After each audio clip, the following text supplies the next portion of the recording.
Bonjour à tous, j'espère que vous allez bien depuis le temps que je ne vous ai pas dit quelques mots.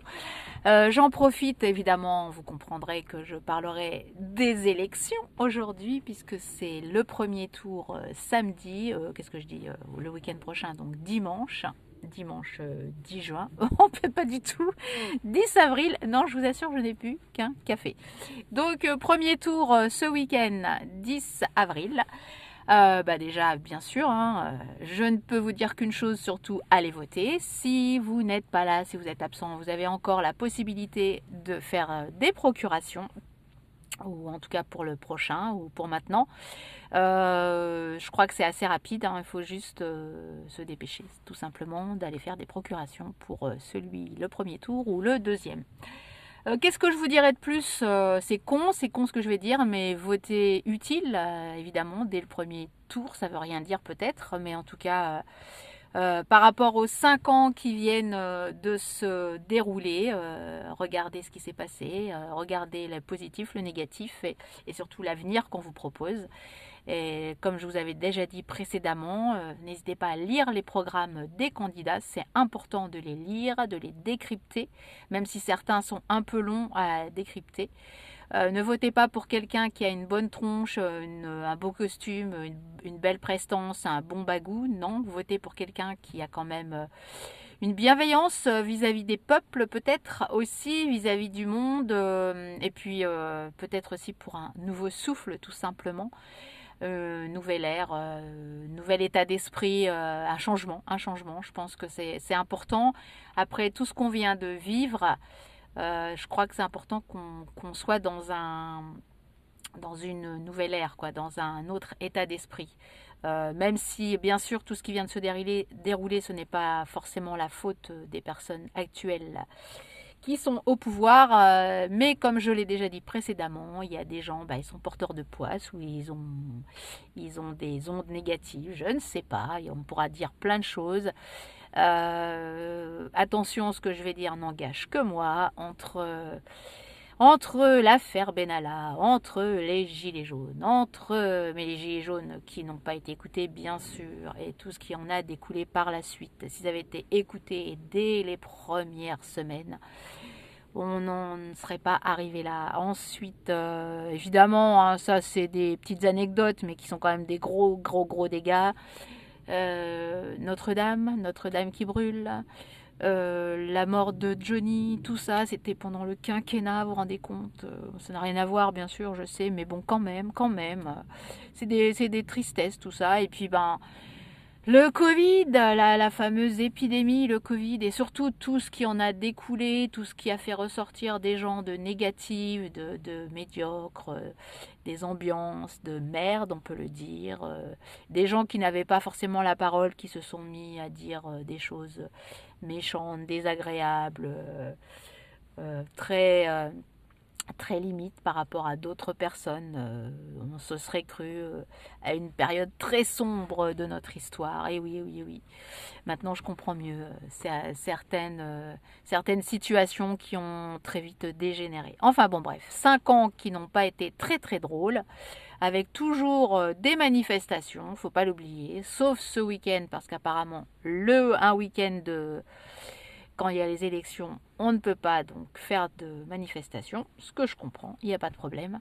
Donc voilà, eh bien tout ça font que c'est un bilan qu'il faut faire, et encore une fois de plus, quand on ne respecte pas déjà les autres candidats, qu'on ne veut pas débattre avec, qu'on ne veut pas parler, ou en tout cas parler, discuter, échanger avec les personnes sur un bilan, sur des projets vraiment en réel, vraiment en direct, et qu'on ne fait que parler par des articles ou par des interviews déjà enregistrées. Je trouve que c'est vraiment un non-respect total, déjà pour les autres candidats quand même, et puis pour un peuple, pour la France, pour un pays, pour des peuples, aussi différents soient-ils, c'est quand même un manque de respect. Même si, comme il le dit si bien, ce n'est peut-être pas une obligation, mais par respect, surtout après tout ce qui s'est passé, moi je pense que c'était un minimum de débattre, d'échanger. Tout simplement d'échanger, mais pas seulement en privé, et entre juste des journalistes, vraiment d'échanger avec d'autres personnes. En vrai, en temps réel, quoi. Donc voilà, enfin tout ça fait que votez bien, votez évidemment selon vos convictions à vous, bien sûr. Pas la peine de se laisser influencer par d'autres personnes. Et puis surtout par rapport, viser un peu plus loin, c'est peut-être que vous n'avez pas d'enfants, ni de petits-enfants, je ne sais pas. Mais visez aussi par rapport à la suite, hein, parce que n'oubliez pas quand même qu'on nous a privés de plein de libertés. N'oubliez pas que même si le pass vaccinal ou sanitaire pour l'instant, enfin sanitaire c'est pas vrai, hein, il y en a encore besoin pour les hôpitaux. Même si c'est pour l'instant il n'y en a plus, d'ici 2 semaines suivant la personne qui va passer, il risque de très vite revenir. N'oubliez pas tout ça, n'oubliez pas que ce n'est pas fini. Suivant les personnes qui vont être au pouvoir par la suite, ce n'est pas du tout terminé parce que ça a engrangé certaines choses. Ça a ouvert une boîte, hein, qui peuvent dériver avec des idées qui peuvent dériver très vite. Donc faites attention à tout ça, privilégiez vos libertés. Votre sens de l'avenir, mais pour les libertés et non pas d'être opprimé. C'est important de rester libre, c'est important la santé quand on voit qu'on ne débat pas sur les problèmes des hôpitaux, de la santé qui reste quand même, quand on n'a pas un programme pour ça, je trouve que c'est quand même lamentable, c'est quand même pour ça qu'on a été aussi dans la merde pendant ces 2 précédentes années, malgré tout, faut pas l'oublier. Donc il y a des choses comme ça qui sont importantes et il faut voir ce qu'on propose. De toute façon, il y en a certains qui me diront de toute façon ce sera sans doute pas mieux. Si, de toute façon le fait de changer, ce sera toujours que mieux. Parce qu'il ne faut pas oublier que quand quelqu'un est capable pendant 5 ans précédents de faire quand même, d'être très très malveillant vis-à-vis de son peuple, moi je suis désolée, qu'on aime ou on n'aime pas tous ces peuples, on est quand même président d'un pays, donc on essaie d'être bienveillant quand même avec son peuple, on essaie de faire en sorte qu'il soit bien, qu'il vive bien, en tout cas le mieux possible ce peuple, et on ne l'opprime pas, on ne le rabaisse pas, on ne tape pas dessus, etc., etc. Et donc, imaginez si toutefois il était réélu et il avait le projet de changer aussi la Constitution peut-être pour un 3e mandat. Donc attention à ce que je vais dire. En imaginant que finalement il ne puisse pas changer la Constitution ou je sais plus au niveau de la loi, je crois qu'il avait l'idée de changer ça.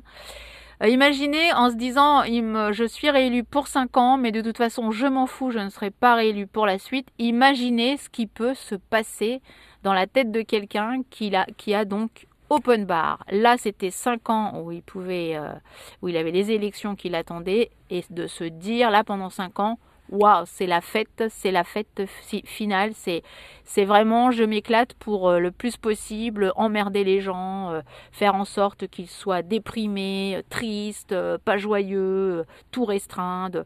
Après c'est vraiment un truc de fou quoi, c'est un truc de fou. Donc c'est pour ça, réfléchissez bien, et puis malgré tout, heureusement il y a des petites affaires qui sortent qui sont quand même des grosses affaires. Vous les connaissez, sans doute que vous les entendez comme moi, que ce soit McKinsey, que ce soit également une autre affaire quand vous avez reçu là tous vos candidats par la poste. Apparemment, c'est par rapport à l'avis d'un autre cabinet conseil qu'on a demandé en lui payant 249 000 euros. C'était quoi le mieux, si c'était d'envoyer par la poste ou comment, quoi. Donc, encore une fois de plus, on a demandé l'avis d'un cabinet pour faire ça. C'est vrai que les gens au pouvoir, ils sont pas capables de réfléchir par eux-mêmes pour savoir si oui ou non, comment ils font. Encore une fois de plus, hein, c'est l'argent de nos impôts qui partent comme ça, clac, clac, clac. Donc, qu'on nous dise, vous payez moins d'impôts, mais en même temps, ce qu'on va payer par la suite, à cause de choses qui sont dépensées inutilement. En tout cas, ça, ce serait à prendre dans sa poche à lui.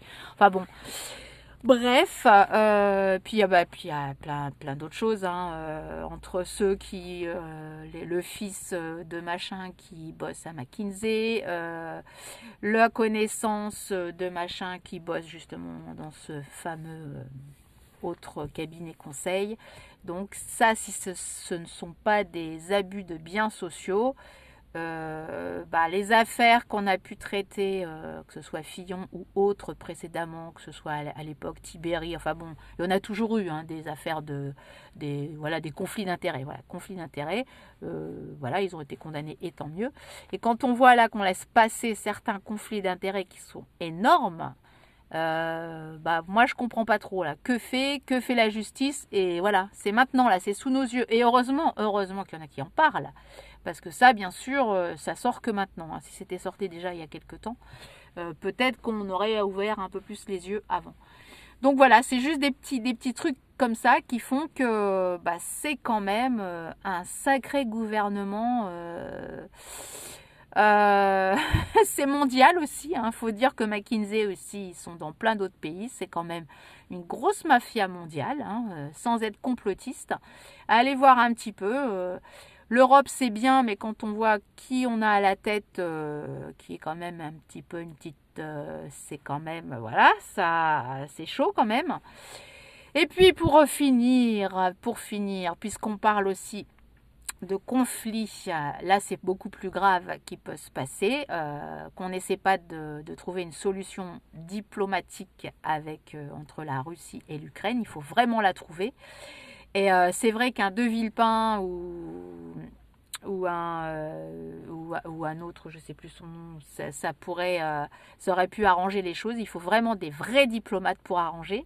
Parce que si d'un côté nous avons la Russie, la Chine, l'Inde, et de l'autre côté la petite Europe, évidemment avec les États-Unis, ça risque d'être très très chaud, quoi. Et là, ce ne sera pas un petit combat de rue, c'est ni une guerre civile, c'est vraiment grave ce qu'il peut faire là, la troisième guerre mondiale, et je dis bien troisième guerre mondiale, ce n'est pas anecdotique. Donc c'est pour ça qu'il faut vraiment trouver un terrain d'entente.